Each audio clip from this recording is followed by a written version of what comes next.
কালই নির্বাহী আদেশে নিষিদ্ধ হচ্ছে জামায়াত শিবির, জানিয়েছেন আইনমন্ত্রী। বিভিন্ন দিক খতিয়ে দেখতে সচিবালয়ে বৈঠক। এই দলটাকে যদি আপনার নিষিদ্ধ করা হয় তাহলে আইন শৃঙ্খলা এবং দেশের রাজনীতিরও অনেক উন্নতি হবে। জামায়াত শিবির নিষিদ্ধের আইনি ক্ষমতা আছে সরকারের, আরও আগে এই বিষয়ে সিদ্ধান্ত নেয়ার দাবি ছিল অভিমত সিনিয়র আইনজীবী ও বিশিষ্টজনদের। নিষিদ্ধ করা সরকারের ইস্যু পরিবর্তনের অপকৌশল মন্তব্য ফখরুলের, রাষ্ট্রবিরোধী কর্মকাণ্ডের প্রমাণ আছে জানালেন কাদের। আন্দোলনে গুলি বন্ধ এবং সমন্বয়কদের মুক্তি চেয়ে রিটের দ্বিতীয় দিনের শুনানি। এত সহিংসতা ও মৃত্যু খুবই দুঃখজনক মন্তব্য হাইকোর্টের।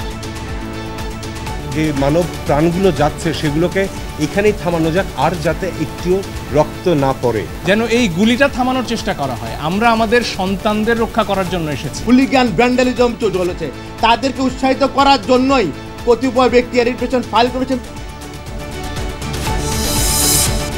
কর্মসূচি ঘিরে অবুঝ শিশু হারানো পরিবারগুলোতে বর্ণহীন হাহাকার। কেন তছনছ হলো সাজানো ফুলবাগান, জানা নেই কারো। সহিংসতায় নিহতদের স্মরণে সারা দেশে শোক পালন। শনিবার পর্যন্ত সকাল 7টা থেকে 13 ঘন্টা কারফিউ শিথিল। কাল থেকে স্বাভাবিক সূচিতে ফিরছে অফিস।